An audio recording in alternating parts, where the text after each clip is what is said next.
This week on Split Screen, a Mainer you know, General Bill Libby. His military career has spanned 4 decades, many of them leading Maine's National Guard. We'll talk to General Libby about his impressive career and his love for everything Maine. And the Wreaths Across America escort to Arlington will soon get underway. We'll introduce you to the man who is responsible for coordinating this massive undertaking.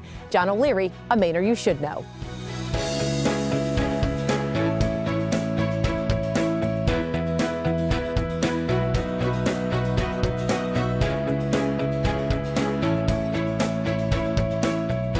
General Bill Libby's commitment to country, state, and community is unwavering. So is his love for his family and his passion for hockey, a love he passed down to his 3 sons, especially his youngest, Jeff, who played professionally and now coaches the Portland Junior Pirates.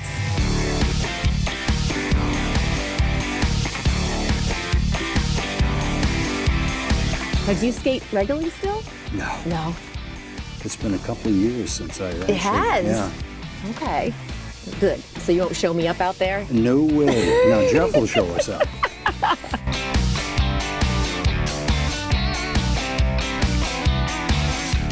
General, you got any fancy footwork? Got any moves? You gonna show me? I have no moves. You have no moves? No moves. Oh, I don't know about that. Is that true? He has no moves? On Dad the has ice? some moves, yeah.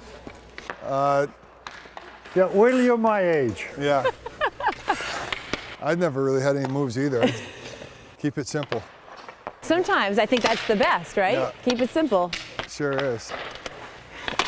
I don't know, General, I think it's pretty impressive you're still out here skating. How old are you now? 70 He'll tell this me. Christmas. Is he, how old? He'll be Careful, 70 on careful. Christmas. 70? 70 years old, you're still out here. What's that? You're 70 years old and you're still out here playing a great game of hockey. I'm not 70. 70!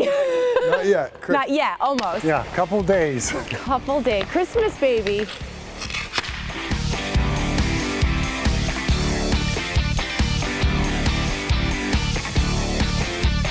It's amazing how quick little kids learn though, and how they pick up on the skills very quickly. Yeah, it's the youngest kids I think are the funnest, are the best to coach.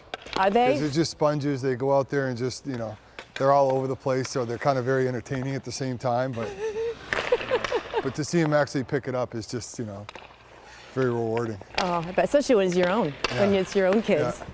Yeah, it's great. What's the number one thing you teach them when you're out there? Number one thing to teach them, well, when you get to the real young ages, the first thing you have to teach them is how to get up. Because you don't want every kid that falls down to be down the whole time, right? So you'll spend your whole time on the ice picking kids up and getting them back up. So when they walk through that door, we teach them. We have a learn to skate program on Saturday mornings.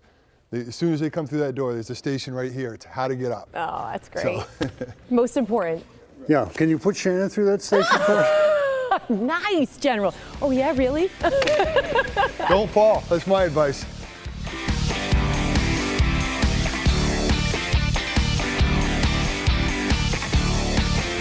Is it nice, the father and son, to play a little pickup hockey? It's been many, many, many years. Yeah.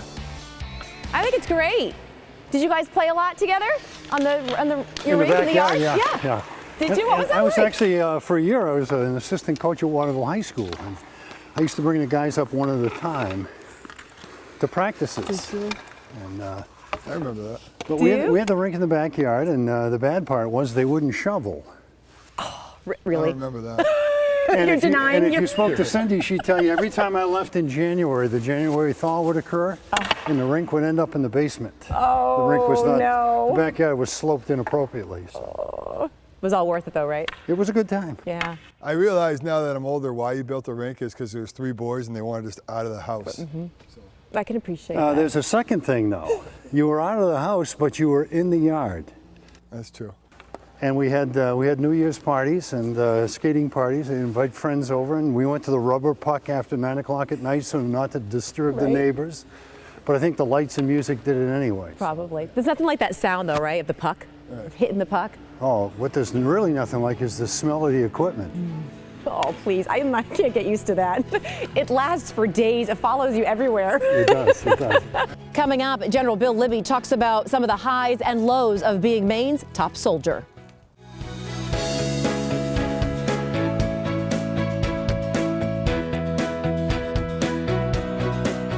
So we were in the penalty box. This is We a are. familiar place for It you, is. General? It was when I was in high school, yeah. Spent a lot of time in the penalty box. What is it about hockey that you love?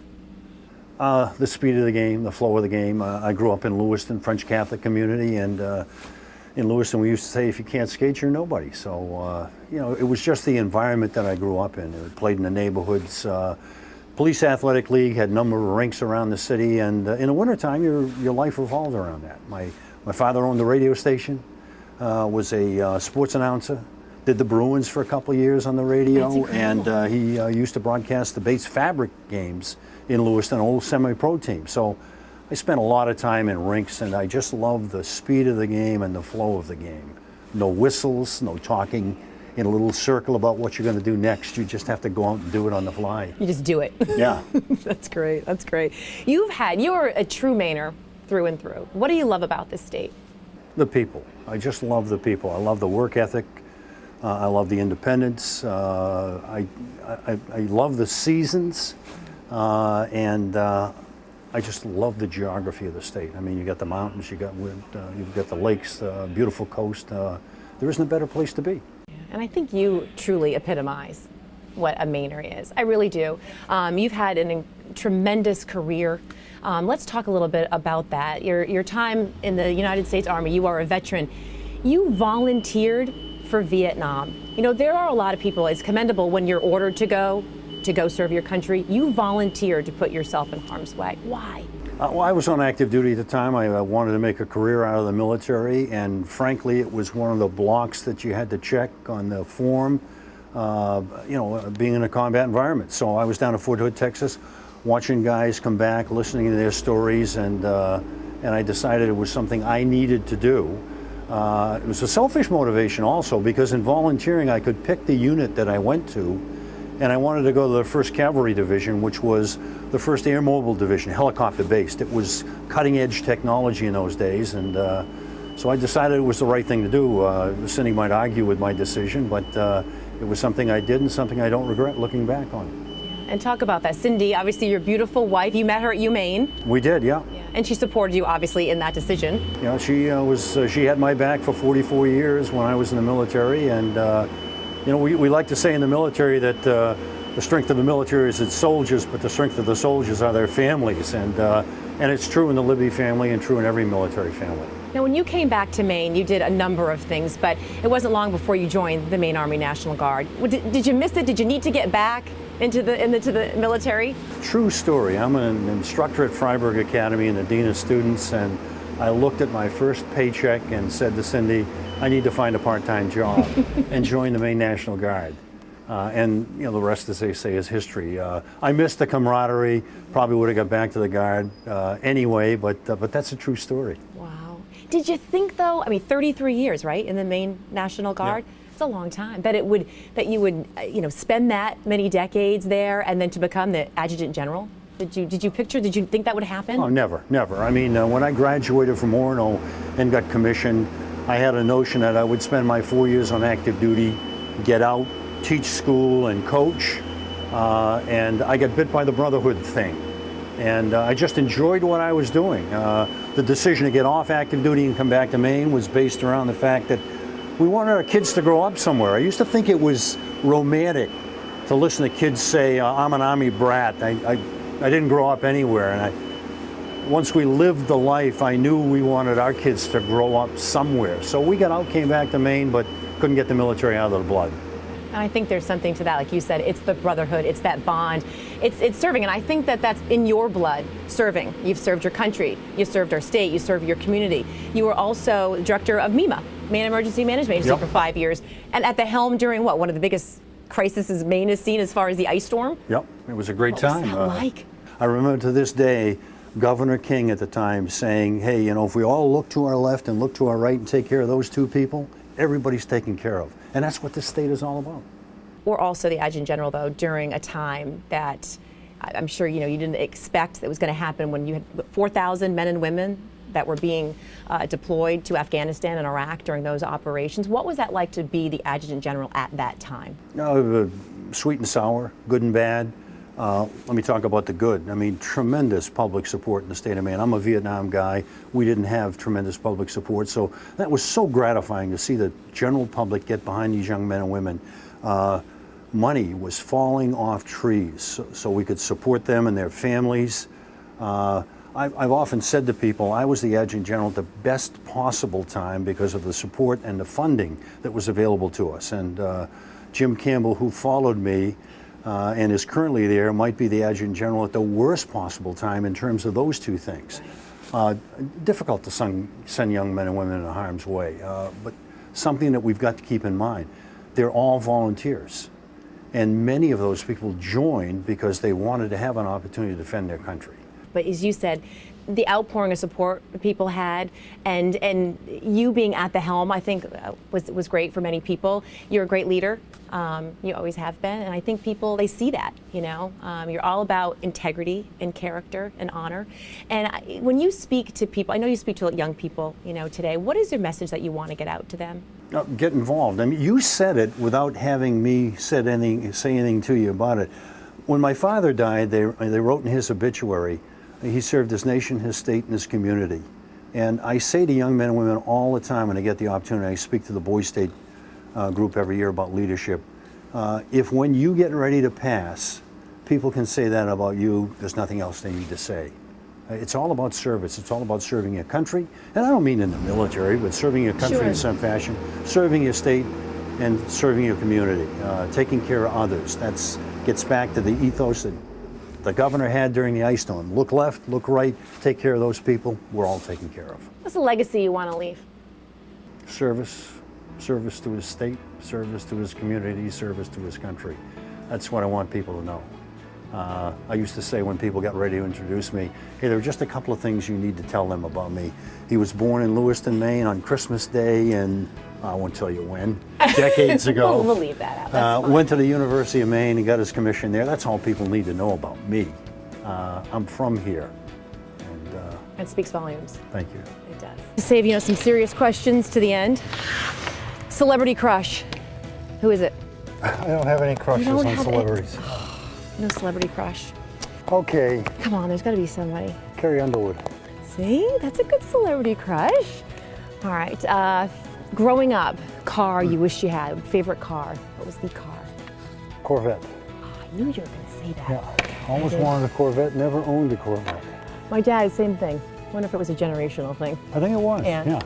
I wouldn't take one today if you gave No. one to me. But, Back then, though, right? That was the car. back in the day, Back in the day, as they say. All right, place you'd love to go to that you've never been to. Vancouver, British Columbia. Really? I've Why? always wanted to go to Vancouver. I don't know why. I mean, it's a gorgeous city. It's on the ocean. It's got the mountains. It's got the whole 9 yards. I've always had a vision of driving to Montreal, putting the car in the train, going out to the Canadian Rockies to Vancouver, and then driving back. I think you and Cindy got a trip coming up then. I think we do. Yeah. I think you do. Your favorite beer? Oh, Molson Golden. Did you know the answer to that? Did you know I that? did because we had a dog named Molson. Are you It serious? was a golden We retriever. did have a That's your favorite we beer? did have a golden named Molson. Yeah. How bad is that? That's awesome. That's great. That's perfect. General Bill Libby is a man of honor, integrity, and conviction, and has an incredible gift for inspiring people. Undeniably, this state is better because of him. And for our fun fact, what is one of General Libby's favorite hobbies? We'll tell you coming up at the end of the show. But first, he coordinates the Wreaths Across America convoy from Harrington, Maine to Arlington National Cemetery at every stop in between. We'll meet John O'Leary, a Mainer you should know.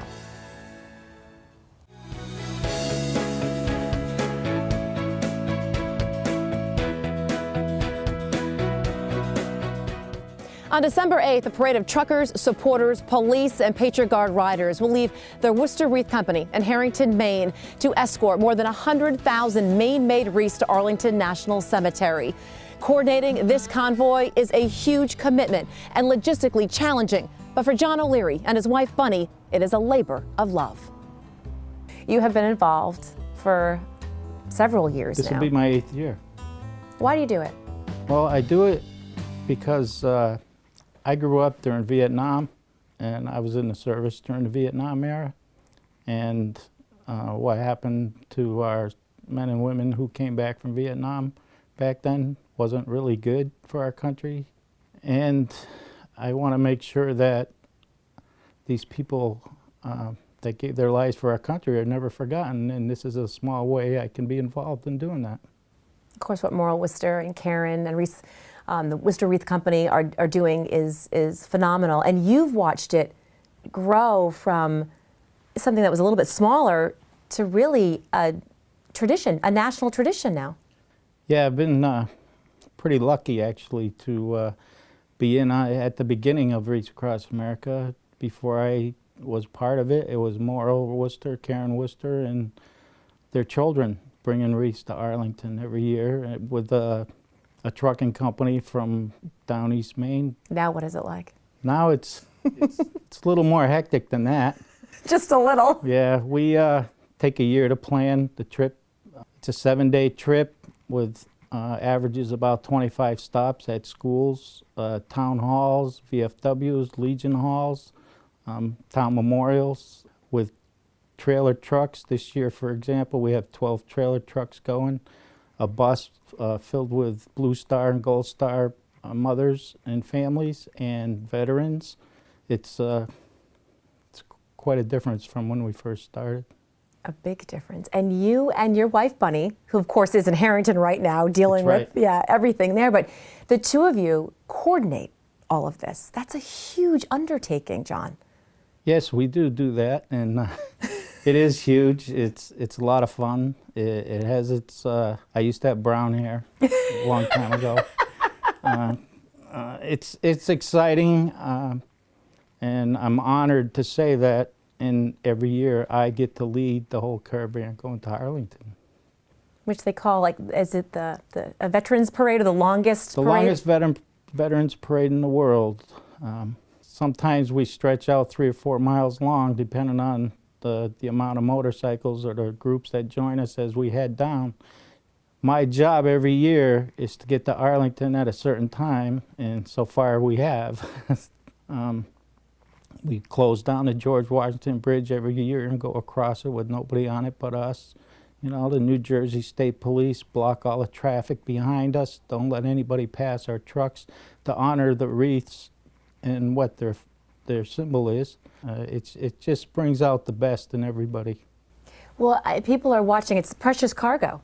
You're carrying, more than 100,000 wreaths that are going to Arlington to lay on the graves of our fallen soldiers and Marines, and I think people realize how important it symbolizes so much. It does, and when I first started this, I didn't realize. I knew how important it was to honor our men and women who served, but I didn't understand the importance and the enormity of such an act of kindness from 2 people in Maine and what they've accomplished. I mean, I keep saying to them when I speak at places, Maura and Karen Worcester started with 5,000 wreaths with their family going to Arlington just because it was the right thing to do. This year, over 500,000 wreaths will go out across the country in 8 short years. It's just incredible, and all these wreaths are sponsored by Americans. And Maura Worcester does donate about 30,000 to 40,000 wreaths every year himself. So, what business can afford to donate 30 or 40,000 pieces of their product? Well, he does, because it's the right thing to do.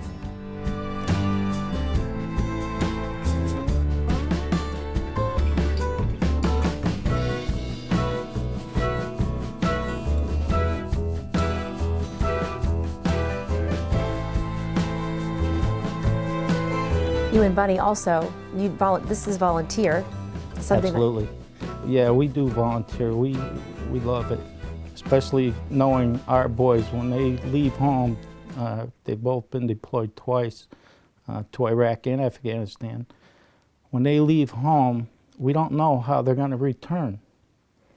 Being a member of the Patriot Guard, I've been to many airports at the part of the airport where nobody goes, and that's where the caskets come in. And I've greeted many planes escorting their casket. So you never know, and that's, I think, it has a lot to do with why we do it, you know. Your two sons are both in the Air National Right. Guard, correct, in Maine? That's right. Both our boys are in the Air National Guard in South Portland. Very proud of them for what they do. Very proud, but very nervous when they go overseas, like any family, you know. Sure. So we know firsthand what parents go through. It's not easy, but proud. You can relate very well to the reasons why you're doing this. We can relate. And, you know, when we first started this, you know, John and Bunny's doing this, John and Bunny's doing that. And you don't realize, it took me a couple of years to realize just how important what we do is. You were putting a wreath on a grave, honoring that soldier. Okay. But if you hear the stories of the Gold Star families and Gold Star mothers, and introducing their sons at our stops is one of the things they do. When you greet a Gold Star mother or Gold Star families, they introduce themselves, and the next words out of their mouth is their son's name. And that's when you know how important it is. There was, they presented wreaths to all the Gold Star families in Connecticut, of course, whose sons or daughters died in the war. And in front of us, there was a young mother whose son was killed. And after the ceremony, she got up and turned around and thanked us for what we did. And that was tough for me. And I realized really then how important it is and that what we do. And she couldn't make it to Arlington. She hadn't been there in a few years. And we took the information about her son's stone, and we put a wreath on her son's grave that year. It brings out the best in everybody. It does. The first time we went across the George Washington Bridge, the first year that I had it closed down for us, we crossed it at the precise time I told them people we would do it. They didn't believe we could get that whole caravan to the George Washington Bridge on time, and we did it. For some reason, everything just worked out right in Connecticut as we came across, and that's the first time Bunny ever saw me cry. It was just so emotional, you know, that it was incredible. It's not every day the George Washington Bridge gets shut down. Or John cries. Or John cries. You got me going. What started off as a simple gesture from the Worcester family has turned into a national tradition. It is one John and Bunny O'Leary are proud and humbled to be a part of. And the Worcester Wreath Company is still looking for donations. To find out how you can help, go to shannonmoss.com. Coming up, one of General Bill Libby's favorite hobbies.